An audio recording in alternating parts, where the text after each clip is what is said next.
Are you ready to relive the past? Well, step right up. We have Atari, PlayStation, Nintendo, Sega. Get ready for a wild ride. Don't go anywhere, stay tuned. Get ready to take a trip down memory lane. That table can only mean one thing. We'll be having something crazy happening here on Gaming Plus Empire. And see if that camera can focus a little bit. Okay, let's start that over again. That table can only mean one thing. We're having something crazy happen here on Gaming Plus Empire. Alright, so we're going to be showing off some Atari 2600 games right here. And today we're going to be taking a look at Combat for the Atari 2600. And check out Combat. Look at that. Boom. Got some Combat going on right there. It's quite awesome. Look at the label art on Combat. Now, the interesting thing about Combat, it's probably the most common game on the Atari 2600. It's not rare at all. But strangely enough, I have 4 copies because it's so easy to get a hold of. And each copy has different labels. Like I just really don't, I didn't notice this until now. If you feast your eyes on each copy of Combat, we'll see if we can swing the camera over here. Look at copy number 1, very plain looking label. You have CX2601, which is, I guess, the serial number for that game right there. Has the listing of each mode in the game with tank, Tink Pong, invisible tank, biplane, jet fighter. Used with joystick controllers. Got the Atari logo and made in Taiwan right there on the bottom. Got a big huge game program trademark on top. And this one has a standard Combat end label. So in comparison to like this one right here,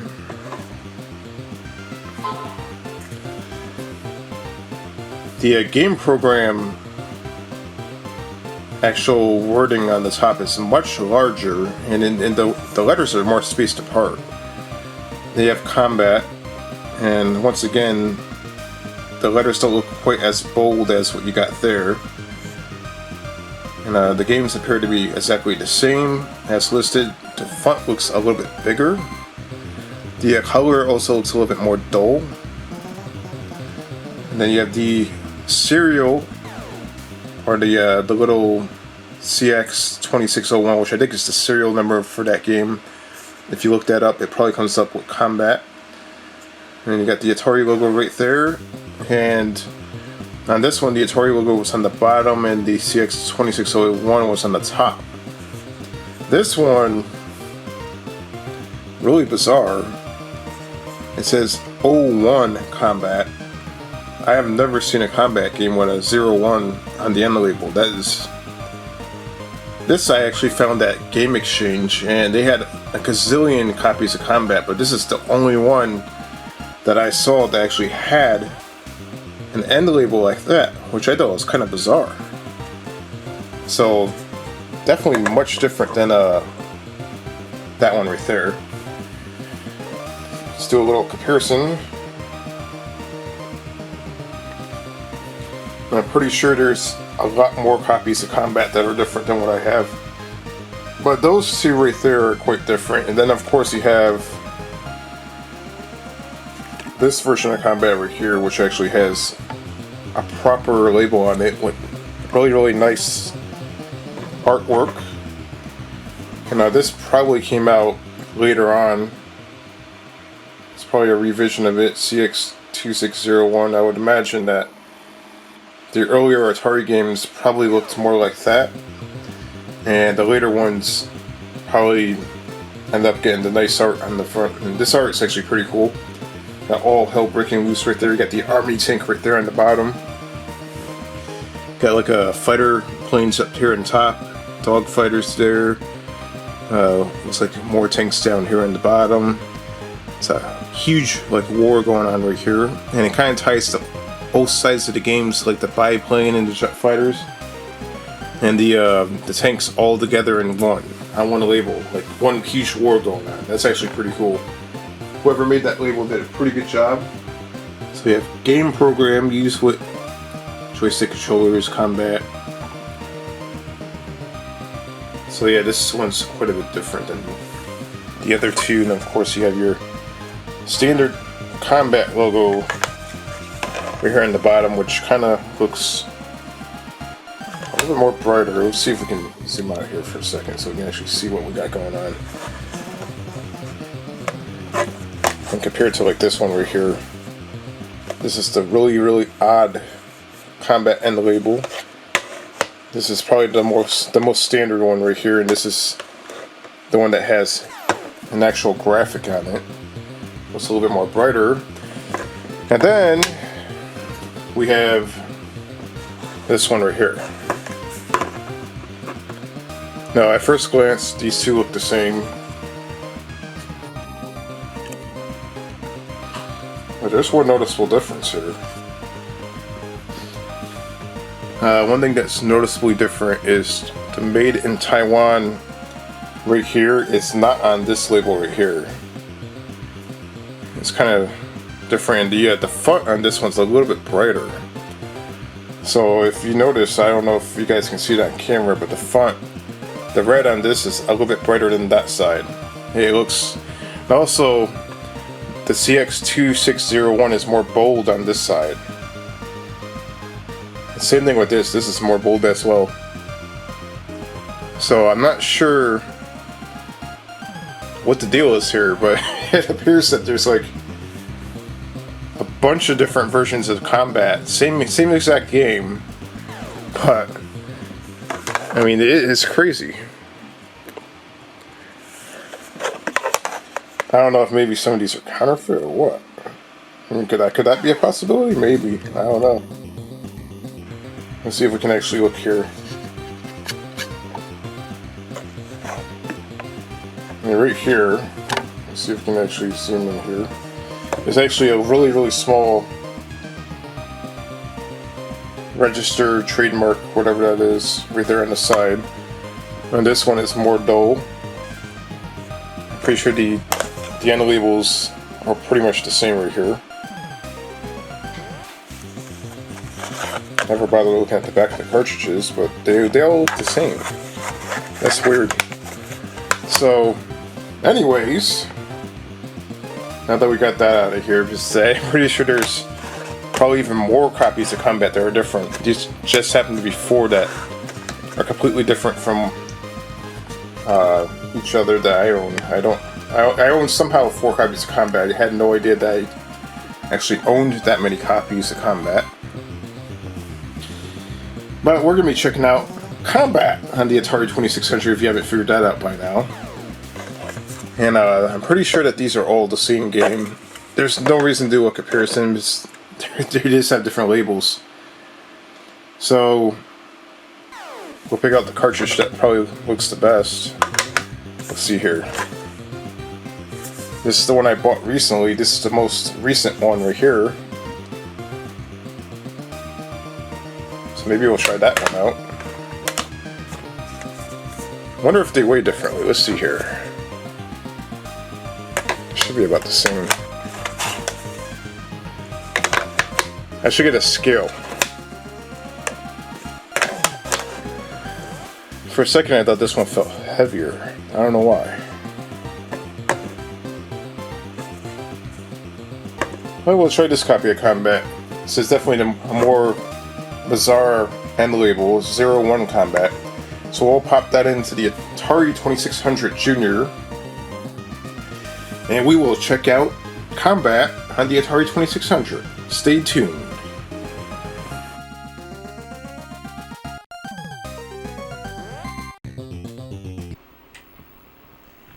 And here we are playing Combat on the Atari 2600. You can see there we have the beginning of the game right there before we push the start button. It looks like it's cycling through a bunch of different cool looking Atari colors, and this is probably one of the first games, if not the first, to release on the Atari 2600. What a classic game this is. And this is the the bizarre 01 Combat End Label cartridge. I've personally never seen that before, but I'm pretty sure they're not that rare. I'm pretty sure someone that collects Atari games probably seen that cartridge before. So let's play some Combat on the Atari 2600. We got the Tink farting. It looks like we might be in 2-player mode. I'm not sure.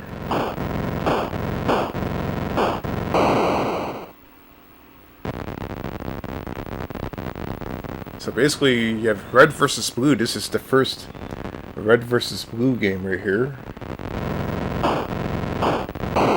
And it definitely appears that we're in a 2-player mode. I only have one controller, so we need to see if we can fix that. See if we can take care of that. This game also supports black and white.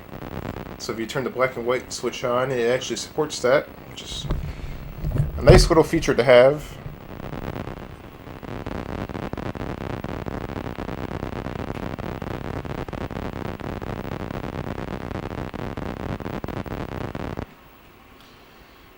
So here we have various different levels you can play on.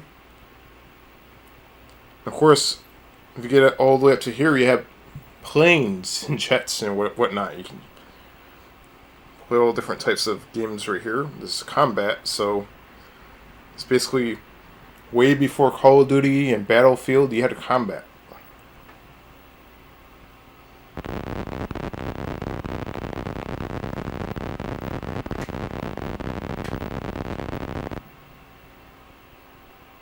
Trying to figure out. I haven't played this game in forever. So maybe it does require a second controller, I'm not sure. If you have 2 players, the other player would be controlling the blue tank. And the only thing you have to do is drive over here and shoot that tank. You know, one of my favorite games on the N64 is Battle Tanks. For the N64, this definitely was long before Battle Tanks. It's definitely really... Get over here, you son of a bitch. And there we have it. We scored 1 point right there.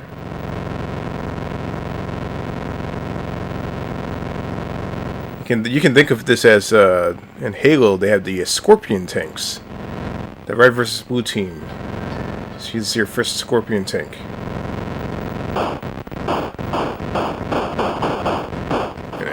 Get over here. My accuracy is pretty bad. Took like 10 shots. So if we go to the next level here.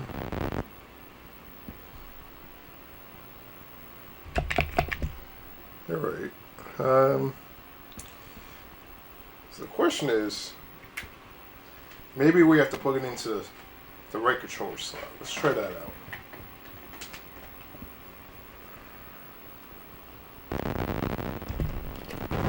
So now we're controlling the blue tank.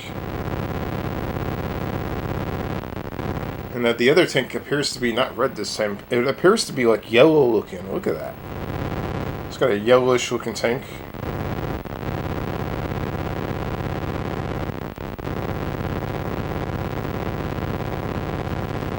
So if you had a friend over back in 1979 or 1980, whenever you had an Atari 2600, and you had a copy of Combat, you were pretty much set. I mean, this is definitely, of course, I don't have a second player over here at the moment. I guess in this mode, the actual artillery shells, that's the proper way of putting it, the term, actually bounce off the walls. So you can actually shoot from around the corner, as you can see here.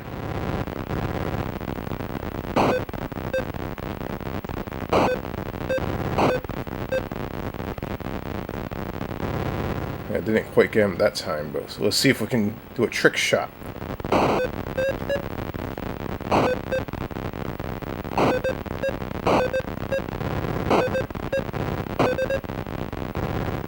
He's getting lucky so far.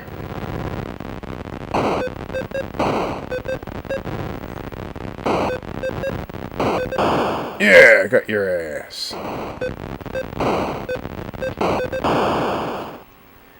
That's awesome. So you can do trick shots in combat. If you pick that specific mode, there's several different modes you can pick.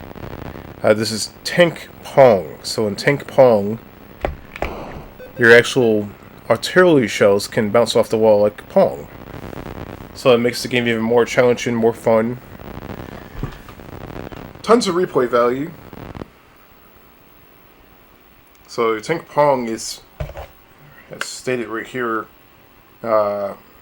game mode 6 to 9. This is the final portion of Tink Pong right here. So there's 3 different levels you can pick for Tink Pong. And then you have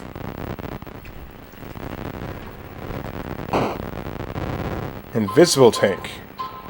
Of course, my phone has to make all kinds of noises. So with Invisible Tank, you have invisibility. And it's probably one of the first games that have that invisibility feature. You know, later on, I'm a pretty big fan of Halo. They do have the invisibility mode in Halo where you can actually, let's say, be on Blood Gulch and pick up the invisibility pack. You have invisibility for, let's say, a couple of minutes, try to capture the flag and whatnot. Well, Combat was the first game to have, well, one of the first games to have invisibility mode. You have to try to find your opponent. And of course, if you have a second player playing, you'll have an easier idea of where they are, because you can actually see them floating around the screen and trying to kill you. And every time you shoot the weapon, you actually appear to you actually expose yourself on the screen. So just like that, you shoot a weapon and you automatically appear. So let's see, this is invisible tank mode. So mode 10 to 14 is invisible tank mode.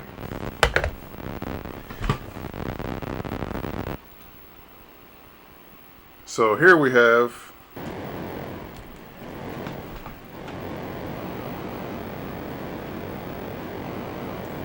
some sort of airplane mode right here. This is called biplane. And biplane, it's not the easiest thing in the world to control these planes, I can tell you that. And much like the regular tank mode, you can actually shoot these planes. And I'm assuming those are clouds right there.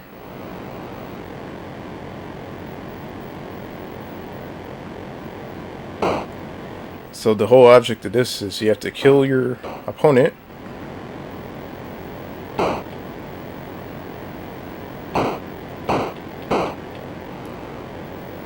So this is like a dogfight. And let's see if we can, bam, take that. So one interesting thing about dogfighting, let's say back in World War I, my great-grandfather, so a little bit of history here, he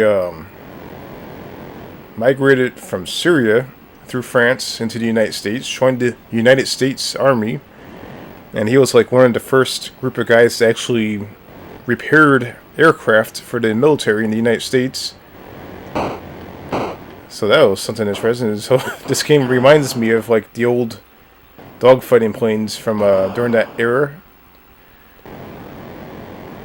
Very simplistic, but very effective and dangerous. Can you imagine the life expectancy of flying one of these old World War I planes during a dogfight? Bam, take that. So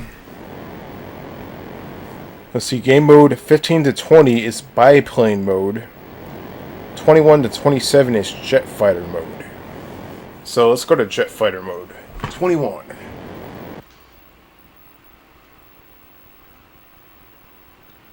So now we have jet fighters. Now I want to say probably around the 1960s, jets became more of a prevalent tool in the military.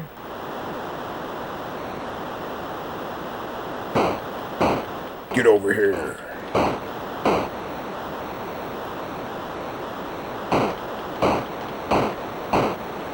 And yeah, this is basically the same thing, but you're definitely flying a little bit faster because, of course, you're flying jets now. So it's a whole new, different technology. You definitely have a bigger arsenal of weapons, and you're going to fly a lot faster than you did before.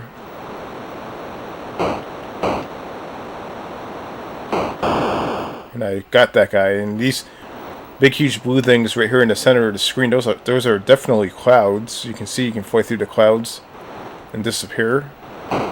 It's a nice little feature. Nice little detail on the Atari 2600. And again, this is one of the earlier first games on the 2600. I believe this is one of the launch games right here. So yeah, if you actually got a copy of this with your 2600 back when you actually owned one, and you had a friend or a brother or something, or even a sister, you guys can play hours and hours of combat and have plenty of fun, because combat is a great two-player game. And of course, when you're playing it single player, I switched all the switches on my 2600. I can't get it to go in single player mode. I don't think there is a one-player mode on combat. I think you actually have to have two controllers and two players. So Jet Fighter, there's 27 modes in this game. Jet Fighter covers 21 to 27, and as mentioned before, Tank is mode 1 through 5, Tink Pong 6 through 9, Invisible Tank 10 through 14, Biplane mode, which is like the dogfighters, 15 to 20. And of course you have Jet Fighter mode, what you see here, 21 to 27. And that is basically combat on the Atari 2600. Really, really classic game. Probably one of the best two-player, multiplayer games of all time. And yeah, definitely a classic. And there's many different variations of cartridges that exist. As you saw earlier in the video, I have 4 different copies of this game that each copy, the labels are slightly different, and I'm pretty sure there's even more variations that exist that I don't have. And as far as I know, they're all the same.